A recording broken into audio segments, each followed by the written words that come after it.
జార్ఖండ్ శాసనసభ ఎన్నికల్లో కాంగ్రెస్ పార్టీ విజయం సాధించడం వెనుక కాంగ్రెస్ నేత రాహుల్ గాంధీ, తెలంగాణ రాష్ట్ర ఉప ముఖ్యమంత్రి భట్టి విక్రమార్క కృషి ఉందని ఖమ్మం జిల్లా కాంగ్రెస్ అధ్యక్షులు పువ్వాడ దుర్గప్రసాద్ అన్నారు. తెలంగాణ రాష్ట్ర ఉప ముఖ్యమంత్రి భట్టి విక్రమార్క జార్ఖండ్ రాష్ట్రంలో పర్యటించి కాంగ్రెస్ పార్టీ అధికారంలోకి రావడానికి తన చతురత ప్రదర్శించారని దుర్గప్రసాద్ అన్నారు. అందుకే జిల్లా వ్యాప్తంగా ఈరోజు జార్ఖండ్లో కాంగ్రెస్ పార్టీ సాధించిన విజయాన్ని గొప్పగా జరుపుకుంటున్నామని అన్నారు. ప్రస్తుతం దేశంలో జరిగినటువంటి ముఖ్యంగా జార్ఖండ్లో జరిగినటువంటి ఎన్నికల్లో శాసనసభకు కాంగ్రెస్ పార్టీ విజయదుందుబు మోగించింది.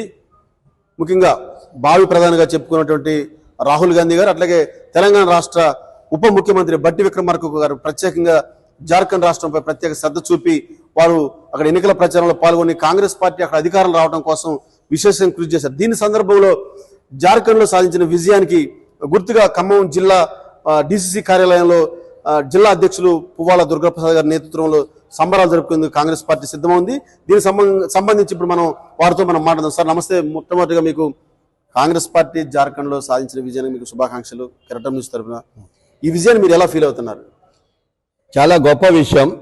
అత్యంత ప్రజాస్వామ్యంతో పోరాటం చేస్తున్నటువంటి వ్యక్తులుగా సోరెన్ కానివ్వండి, మా పార్టీ అక్కడ ఉన్నటువంటి మా మిత్రపక్షాలు కానివ్వండి, వాళ్ళు ఇది ఎప్పటి నుంచో కాంగ్రెస్ పార్టీ గెలుస్తుందనేటటువంటి ఆలోచన కలిగినప్పటికీ కూడా వ్యూహాత్మకంగా మా కాంగ్రెస్ పార్టీ జాతీయ పార్టీ మరి అక్కడికి మా భట్టి విక్రమార్క గారిని కూడా పర్సనల్గా అక్కడికి నియమించడం వలన ఇన్ఛార్జిగా మరి ఆయన వ్యూహాత్మకంగా ఆయనకు ఒక వ్యూహం ఉన్నది. భట్టి విక్రమార్క కూడా గతంలో అంటే మనం ఇక్కడ చూసినట్లయితే గతంలో మధుర దాదాపు 83 నుంచి 2009 వరకు ఎప్పుడు కూడా గెలవనటువంటి సీట్లో ఆయనకు ఒప్పజెబితే ఆ రోజు ఒక మహాకూటమిగా మందకృష్ణ మాదిగ గారు అట్లాగే పిఆర్పి అనేక పార్టీలు వచ్చినప్పటికీ కూడా భట్టి గారికి ఉన్న వ్యూహం ద్వారానే ఆ రోజు అక్కడ మనం విజయం సాధించడం జరిగింది. ఇంకొక ముఖ్యమైన విషయం ఏంటంటే ఆయన వ్యూహాత్మకంగా ఏ విధంగా ఉంటాడు అనే దానికి చెప్తే, గతంలో రాజశేఖర రెడ్డి గారి ప్రభుత్వంలో ఉన్నప్పుడు 2007లో ఆయన ఎమ్మెల్సీ గెలిచిన తర్వాత మళ్ళీ అక్కడ మనకి జడ్చర్లలో బై ఎలక్షన్స్ వచ్చినాయి. బై ఎలక్షన్ వచ్చినప్పుడు జడ్చర్లలో ఎప్పుడూ కూడా కాంగ్రెస్ పార్టీ గెలిచినటువంటి దాఖలాలు లేని నియోజకవర్గం అది. దాన్ని ఆ రోజు ముఖ్యమంత్రి గారితో మాట్లాడి అక్కడ మల్లు రవి గారికి సీట్ ఇచ్చినట్టయితే ఆ సీట్ని నేను దగ్గరుండి గెలిపించుకొని తీసుకొస్తానని చెప్తే అది సాధ్యపడదని చెప్పి ముఖ్యమంత్రి గారు చెప్పినప్పటికీ కూడా లేదు నేను గెలిపించుకొని తీసుకొస్తానని చెప్పేసి బై ఎలక్షన్లో జడ్చర్లను కూడా కాంగ్రెస్ పార్టీకి గెలుపుకి ఇచ్చింది. ఆ విధంగా ఆయన మీద మాకు ఒక ప్రగాఢమైన నమ్మకం ఉంది. ఆయనకి ఏదైనా బాధ్యతలు అప్పచెప్తే దాంట్లో ఖచ్చితంగా విజయం సాధిస్తాడనేది ఉంది. కాబట్టి ఈ జిల్లా నుంచి ప్రాతినిధ్యం వహిస్తున్నటువంటి వాడు ఈ రాష్ట్ర ఉప ముఖ్యమంత్రిగా ఉండి జార్ఖండ్లో జరిగినటువంటి ఎన్నికల్లో వ్యూహాత్మకంగా భారీ మెజారిటీతోనే 50 సీట్లు పైబడి ఉన్న 81 సీట్లలో దాదాపు 51 సీట్లు కూడా గెలిపించడం కోసం వ్యూహాత్మకంగా చేయటం వల్లనే ఈ విజయం మరి సాధించడం జరిగిందని చెప్పేసి అనుకుంటున్నాను. తెలంగాణ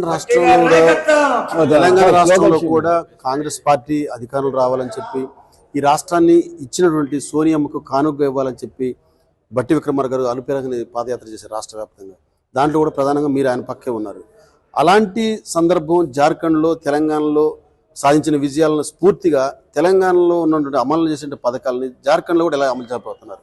ఖచ్చితంగా అక్కడ కూడా అధిష్టాన వర్గానికి అనుగుణంగానే ప్రజలకి ఉపయోగపడేటటువంటి ఆంక్షల మేరకే వాళ్ళు ఏదైతే జార్ఖండ్ ప్రజలు కోరుకుంటున్నారో దానికి అనుగుణంగానే ప్రజాప్రభుత్వం ప్రజాపాలన అది తెలంగాణలో కావచ్చు యావత్ భారతదేశంలో రాహుల్ గాంధీ గారి నేతృత్వంలో మరి బడుగు బలహీన వర్గాల కోసం అని చెప్పేసి వాళ్ళు ఎన్నో కష్టాలు పడుకుంటూ కూడా ఆయన కన్యాకుమారి నుంచి కాశ్మీర్ వరకు పాదయాత్ర చేసినా, ఇక్కడ భట్టి గారు రేవంత్ రెడ్డి గారు ఈ రాష్ట్రంలో పాదయాత్రలు చేసినా ప్రజలకి అంటే ఏదో మనం పేపర్లలో చూసో వాళ్ళు కష్టాలు చెబుతుంటే వినేదే కాకుండా ప్రత్యక్షంగా బేసికల్గా గ్రామాలలో సైతం తిరుగుతూ మనము వాళ్ళని ఏం జరుగుతుంది, ఏం నష్టపోతున్నారు, ఎవరికి ఏ విధమైనటువంటి జరుగుతున్నాయి, దాంట్లో కార్మికులు ఏంటి, కర్షకులు ఏంటి, అలాగా విద్యార్థులు ఏంటి, అనేక రకాల సమస్యలు ఉంటాయి. వీటన్నిటిని కూడా క్షేత్రస్థాయిలో మనం పాదయాత్ర చేసినప్పుడే తెలుసుకొని వాటికి అనుగుణంగా ఈనాడు మా పరిపాలన కొనసాగిస్తూ ఉంటాం. రాబో ఎన్నికల్లో కూడా కాంగ్రెస్ పార్టీ ఎలాంటి వ్యూహాత్మక ఇప్పుడు మహారాష్ట్రలో అక్కడ కోల్పోయామన్న స్పష్టమవుతుంది వచ్చినటువంటి ఫలితాలను బట్టి తాజా సమాచారం ప్రకారం.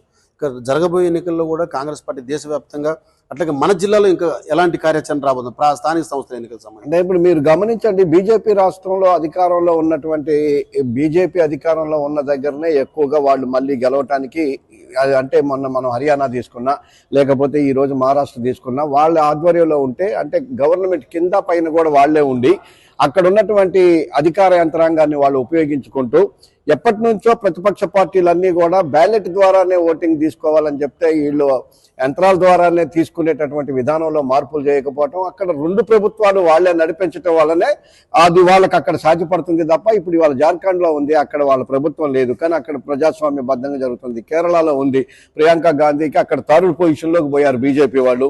అట్లా అనేక ప్రాంతాలలో వాళ్ళ అధికారంలో ఉన్న దగ్గరికేను వాళ్ళ అధికారంలో లేని దగ్గరికి కూడా మార్పు వస్తుంది. కాబట్టి ట్యాంపరింగ్ జరుగుతుందని మా వాళ్ళు ఏదైతే చెప్తున్నారో దాంట్లో వాస్తవంగా కూడా ఉంది. అందుకోసమే ఇవాళ మహారాష్ట్రలో కూడా, ఎందుకంటే మహారాష్ట్రలో అప్రజాస్వామికంగా అక్కడున్న ప్రభుత్వాన్ని కుటిల రాజకీయాలతోని కోలదోసి అధికారంలోకి మధ్యలో వచ్చినప్పుడు ఖచ్చితంగా అక్కడ ఆ ప్రభుత్వం అధికారంలోకి మళ్ళీ రావడానికి ఛాన్సెస్ లేవు. కానీ ఈ రోజు అక్కడ వచ్చింది అంటే హర్యానాలో కూడా అక్కడ మిత్రపక్షాలే గెలుస్తాయని చెప్పినప్పటికీ కూడా అక్కడ మళ్ళీ బీజేపీ గెలిచిందంటే దీని వెనకాల అక్కడ ఉన్నటువంటి అధికార యంత్రాంగాన్ని వాళ్ళ అధికారాన్ని ఉపయోగించుకొని అడ్డగోలుగా ఏదో ప్రయత్నాలు జరగటం వల్లనే అక్కడ వస్తుంది తప్ప ప్రజలు ఎవరు కూడా, ఇప్పుడు మొన్న ఆయన చెప్పాడు ప్రధానమంత్రి గారు, ఈ దేశంలో ఇప్పుడు జరుగుతున్న సార్వత్రిక ఎన్నికల్లో మేము 400 సీట్ల పైన గెలుస్తామని. అతి కష్టం మీద మరి బలంగా కాకుండా వాళ్ళకి మిశ్రమ గవర్నమెంట్ ఏర్పాటు చేసుకునేటందుకే అవకాశం కల్పించారు. కాబట్టి వాళ్ళది ప్రజల్లో వాళ్ళకి ఎటువంటిది లేదు, కానీ వాళ్ళకు ఉన్నటువంటి గవర్నమెంట్ ఉన్న చోటనే ఉపయోగించుకొని మాత్రమే ప్రజల కంటే ముందు వాళ్ళ యంత్రాంగం ద్వారా అధికారుల ద్వారా మాత్రమే ఈ విజయాలు సాధిస్తున్నట్టు అనుకుంటాం. ఈ జార్ఖండ్ విజయాన్ని మీరు ఎలా సెలబ్రేట్ చేసుకున్నారు? జిల్లా వ్యాప్తంగా, జిల్లా కేంద్రం? జిల్లా కేంద్రం నుంచి అన్ని చోట్ల కూడా జరుగుతూ ఉంటుంది. ఇది అసలు మా వాళ్ళు ఆనందంగా ఉన్నారు. ఈ జిల్లా వాసి అయినందుక ఈ జిల్లా నుంచి ప్రాతినిధ్యం వహిస్తున్నటువంటి మన నాయకుడు అక్కడికి పోయి అక్కడ ఆయనకి ఇక్కడ ఎంత ఒత్తిడి ఉన్నప్పటికీ కూడా అధిష్టాన వర్గం ఒప్పజెప్పిన బాధ్యతని చిత్తశుద్ధితో ఉండి ప్లాన్ ప్రకారం అది గెలిపించినందుకు, ఈ జిల్లాలో ఆయన పుట్టినందుకు ఈ జిల్లా వాసులుగా మేమందరం కూడా చాలా గొప్పగా గర్వంగా ఫీల్ అవుతా ఉన్నాం. ఇదే వేడుకల్లో మహిళా కాంగ్రెస్ సైతం భారీగా తరలి వస్తున్నారు. కాంగ్రెస్ పార్టీ కార్యాలయంలో జరిగేటువంటి వేడుకలకి వారు కూడా, మేము కూడా మా వంతుగా భాగస్వామ్యం అవుతాము. బట్టి విక్రమార్క గారి నేతృత్వంలో జార్ఖండ్ లో జరిగినటువంటి ఎన్నికల సరళిలో ఖచ్చితంగా మనం యొక్క లక్ష్యాన్ని ముద్దాడాము. ఈ నేపథ్యంలో ఆ జిల్లా మహిళా కాంగ్రెస్ అధ్యక్షురాలు దొబ్బల సౌజన్య గారు మనతో పాటు వారు. నమస్తే మేడం, శుభాకాంక్షలు. మీరు ఎలా సెలబ్రేట్ చేసుకోబోతున్నారు? చాలా సంతోషంగా ఉంది. ఈరోజు వాయనాడులో ప్రియాంక గాంధీ గారి అత్యధిక మెజారిటీతో విజయం సాధించడం అయితే ఏంటి, జార్ఖండ్లో అలుపెరుగని విక్రమార్కుడి పట్టుదల అయితే ఏంటి, ఆయన వ్యూహాలు అయితే ఏంటి, ఈరోజు జార్ఖండ్ ప్రభుత్వం ఏర్పాటు చేయడానికి దోహదపడ్డాయి. ఇక్కడ ఈ ప్రభుత్వాన్ని నడిపిస్తూనే ఒక పక్కన టైం చూసుకొని జార్ఖండ్ వెళ్ళి మళ్ళీ అక్కడ వాళ్ళకి దిశానిర్దేశం చేస్తూ అలుపెరగకుండా ఎక్కడికక్కడ టైం సెట్ చేసుకుంటూ వెళ్ళి ఈరోజు ఆ విజయంలో కీలక భూమిక పోషించినటువంటి ఖమ్మం జిల్లా రథసారథి బట్టి విక్రమార్క గారు, ఉప ముఖ్యమంత్రి వర్యులు, ఆయన సారథ్యంలో ఈరోజు జార్ఖండ్ ప్రభుత్వం ఏర్పడటం మేము చాలా సంతోషంగా, అందరం కూడా ఒక వేడుకగా జరుపుకోవాలని చెప్పి ఈరోజు జిల్లా కాంగ్రెస్ పార్టీ కార్యాలయంలో దుర్గాప్రసాద్ గారి నేతృత్వంలో ఈరోజు అందరం కూడా పెద్ద ఎత్తున సంబరాలు జరుపుకుంటున్నాం. చాలా సంతోషకరమైన విషయం. ఈరోజు ప్రజాస్వామ్యయుతంగా ఈ విజయాన్ని ప్రజలకు అంకితం చేస్తున్నాం అని చెప్పేసి తెలియజేస్తున్నాం. రాజకీయాల్లో అపర చాణక్యుడు, ఎన్నికల్లో గెలుపుల్లో పట్టువేదలను విక్రమార్కుడు బట్టి విక్రమార్క సారథ్యంలో జార్ఖండ్ లో మేము సాధించిన విజయాన్ని గొప్పగా సెలబ్రేట్ చేసుకుంటామని చెప్పి జిల్లా కాంగ్రెస్ అధ్యక్షులు పువ్వాల దుర్గాప్రసాద్ తెలియజేస్తున్నారు. కెమెరామెన్ వీరబాబుతో వనం నాగయ్య, కెరటం న్యూస్, ఖమ్మం.